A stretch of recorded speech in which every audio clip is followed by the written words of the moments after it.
तो last episode में हमने देखा था कि सेवंथ इन दोनों के पैर काट देता है और फिर सेवंथ इन्हें डेथ स्टेयर देती हुई कहता है कि दोबारा कभी औकात से ज्यादा मत बोलना।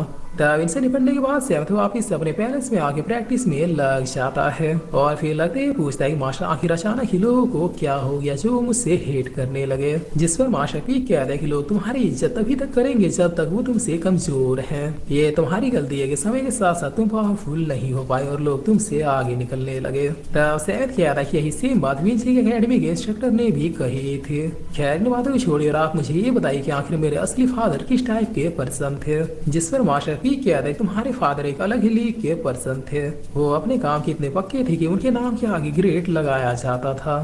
तब ये सुन के सेवंथ काफी खुश होती हुई कहता है कि जानता था मेरे फादर एक ग्रेट पर्सन होंगे। बताओ मास्टर भी कह रहे कि लोग उनके नाम के आगे ग्रेट लगाते थे। और फिर सेवंथ पूछता है कि आखिर लोग उन्हें बुलाते कैसे थे। जिस पर मास्टर भी कहता है कि ग्रेट सेफ लिसान। तब सेवंथ बिल्कुल पोपट होती हुई कहता है कि क्या ग्रेट सेफ। जिस पर मास्टर पीक भी यस में सर हिलाते हैं। तब सेवंथ दोबारा पूछता है क्या मेरे फादर एक सेफ थे। जिस पर मास्टर पीक कहता है कि हाँ लड़के हाँ तुम्हारे फादर इतने फेमस और बढ़िया सेफ थे कि दोस्त दोस्त बल्कि दुश्मन भी उनके हाथों के खाने की तारीफ करते थे। तब इनकी बात करते करते यहाँ एक लेडी आ जाती है जिसे देखते सेवंथ कहता है कि बड़ी सिस्टर आप। तब ये लेडी जो कि एम्परर की सबसे पहली संतान प्रिंसेस रियू है। ये सेवंथ से कह रही फादर ने कल तुम्हें कन्फेशन के लिए रॉयल पैलेस में बुलाया है और मैं नहीं चाहती कि तुम वहाँ जाओ। जिस पर सेवंथ पूछता है कि लेकिन क्यों। तब प्रिंसेस रियू कह रही कि तुम पूछ रहे हो क्यों। ग्रैंडपा गुजरने के बाद जब से फादर एम्परर बने हैं तब से उन्हें ना तो सिटी की चिंता है और ना ही लोगों की। उन्हें अगर किसी की चिंता है तो सिर्फ और सिर्फ अपने बेटों की। वो कल तुम्हें सबके सामने ऑफिशियल रूप से ग्रेड जनरल के पद से हटा देंगे।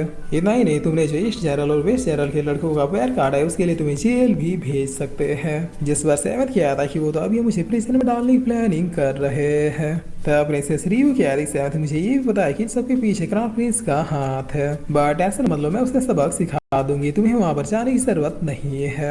जिस पर सेवंथ कह रही सिस्टर मैं सिर्फ इतना चाहता हूँ कि मेरे साथ इंसाफ हो जाए। तब प्रिंसेस रियू कह रही चाहती तो मैं भी हूँ बट अंधेर नगरी चौपट राजा है। आज से 3 साल पहले जब हमारे सिटी में हमला हुआ था तब सारे प्रिंसों में सिर्फ तुम्हारे अंदर ही इतना कलेशा था कि तुमने सिर्फ 30 लोगों के साथ जाकर उन्हें खदेड़ दिया। तुम्हारी बदौलत फादर आज शहर से एम्परर की गद्दी पर बैठे हुए हैं मगर देखो कुछ ही दिनों में वो सब कुछ भूल गए और सिर्फ फादर ही नहीं बल्कि पूरा टेन्यूर सीरी तुम्हारे अचीवमेंट्स को भूल गया। जिस बार सेवंथ कह रहा कि बड़ी सिस्टर आप तो नहीं भूली ना मेरे लिए बस इतना ही काफी है। तब रियू कह रही कि मतलब तुम नहीं मानोगे। जिस बार सेवंथ कह रहा कि मुझे लास्ट बार फादर से फेस टू फेस मिलना ही है। तब रियू भी ओके कह रहे यहाँ से चली जाती है। जिस बार मास्टर पी का पैर होते हुए कह रहे पूरे टेन्यूर सीरी में सिर्फ यही इकलौती पर्सन है जिसे तुम्हारी परवाह है। तब सेवंथ कह रहा कि एम्परर की पहली संतान है हम सारे सिबलिंग्स में सबसे बड़ी। इनका डिसीजन और नेचर भले ही कोल्ड हो बट ये हमेशा ही सही होती है।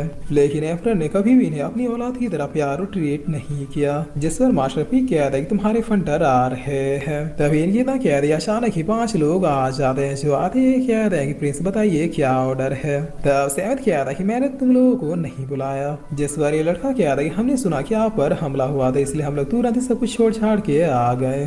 तब आर्मर मैन भी कह रहा है प्लीज प्लीज बताइए हमें कि आखिर आपके ऊपर अटैक किसने किया था। अभी जाके हम इसका खेल तमाम कर देते हैं। जिस बार सेवंथ कहता है कि कोई जरूरत नहीं। तब ये लोग कहते हैं कि क्या। जिस बार सेवंथ कहता है कि शैडोज में ही रहो ये मेरा ऑर्डर है। तब ये लोग वीएस प्रिंस कहते हो तुरंत ही डिसपेयर हो जाते हैं। गाइस देख लो सेवंथ प्रिंस के पास अपना शैडो वॉरियर भी है। जिस पर अब सीन चेंज होता है और हमें दूसरे दिन का सीन दिखाया जाता है जहाँ सेवंथ कहता है चलिए चलते हैं। तब मास्टर पी कहते हैं क्या तुम श्योर हो। जिस पर सेवंथ कहता है कि मुझे खुद से ज्यादा आपके गाइडेंस पे भरोसा है चलिए आज आर पार कर ही देते हैं। तब मास्टर पी कह रहा है कि वेल डन बॉय मैं भी यही सुनना चाहता था। और इतना क्या कि ये लोग रॉयल पैलेस की तरफ निकल जाते हैं जहाँ आसपास के लोग इसे देखते हुए कह रहे कि देखो वो आ गया। आज तो इसे जेल में जाने से कोई भी नहीं रोक सकता सब कुछ पहले से ही प्लान हो चुका है और अगर इसने हाथ पर चलाने की कोशिश की तो फिर रॉयल पैलेस के अंदर इसे मार दिया जाएगा ऐसा क्राउन प्रिंस ने कहा है। तब ये आदमी कह रहा है हमें पैसे मिल चुके हैं हमें बस क्राउन प्रिंस से जैसा कहा है वैसा ही करना है।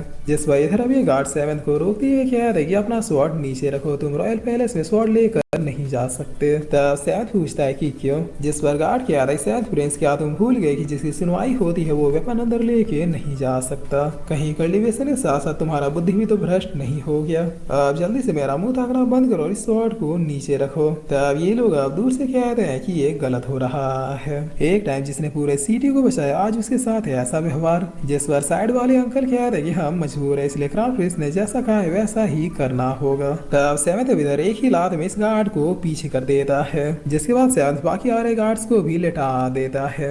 जिस पर ये लोग अब डरते हुए कहते हैं सेवंथ प्रिंस हम तो सिर्फ अपना काम कर रहे हैं, हाथ पैर चलाने वाली वैसी कोई बात तो नहीं है। तब सेवंथ इन्हें ये ऑर्डर दिखाते हुए कहता है कि अपनी सुअर जैसी आंखों को अच्छे से खोल के देखो। जिस पर इस ऑर्डर को देखते सारे लोग कहते हैं कि ये तो रॉयल ऑर्डर है। तब आसपास के लोग भी थोड़ा शौक होते हुए कहते हैं कि ये तो ओल्ड एम्परर का ऑर्डर है। जिस पर ये आदमी कहता है कि आज से 3 साल पहले जब हमारे टेनियन सिटी में अटैक हुआ था तब सेवंथ प्रिंस ने बहुत ही बहादुरी से उस बैटल को लड़के जीता था। तब हमारे ओल्ड एम्परर ने इसकी काबिलियत को देखकर अपना शाही ऑर्डर दिया था, क्योंकि सिर्फ 300 लोगों के साथ आज तक किसी ने भी बैटल को नहीं जीता था। इस ऑर्डर का होने का मतलब है कि रॉयल पैलेस में एम्परर के बाद उसी पर्सन की सबसे ज्यादा वैल्यू है। जिस पर सेवंथ अब आगे बढ़ती है क्या जब तक ये ऑर्डर मेरे पास है तब तक कोई भी मेरा रास्ता नहीं रोक सकता, तुम चिल गोचे तो बिल्कुल भी नहीं। तब इतना क्या सेवंथ आगे बढ़ी रहा होता है तभी इसके सामने ईस्ट जनरल और वेस्ट जनरल आ जाते हैं। जिस पर सेवंथ पूछता है कि अब तुम दोनों क्या खुजली है। तब वेस्ट जनरल पूछता है क्या तुमने कल हमारे लड़कों का पैर काटा। जिस पर सेवंथ कहता है कि बिल्कुल यस। तब पीछे खड़े लोग कहते हैं कि क्या सेवंथ ने इनके लड़कों का पैर काट दिया, हमें तो लगा सिर्फ छोटी मोटी लड़ाइयाँ हुई है।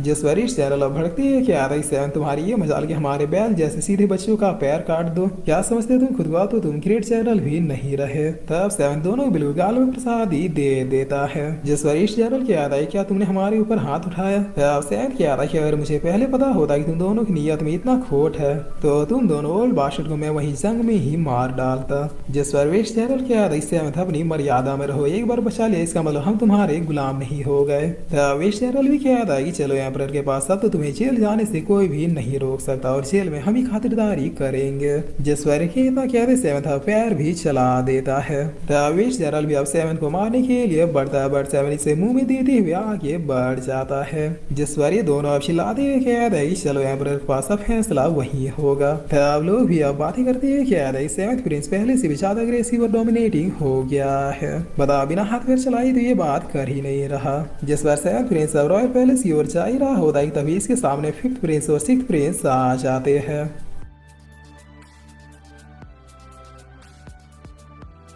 और फिर इसी के साथ ये एपिसोड यहीं पे खत्म होता है।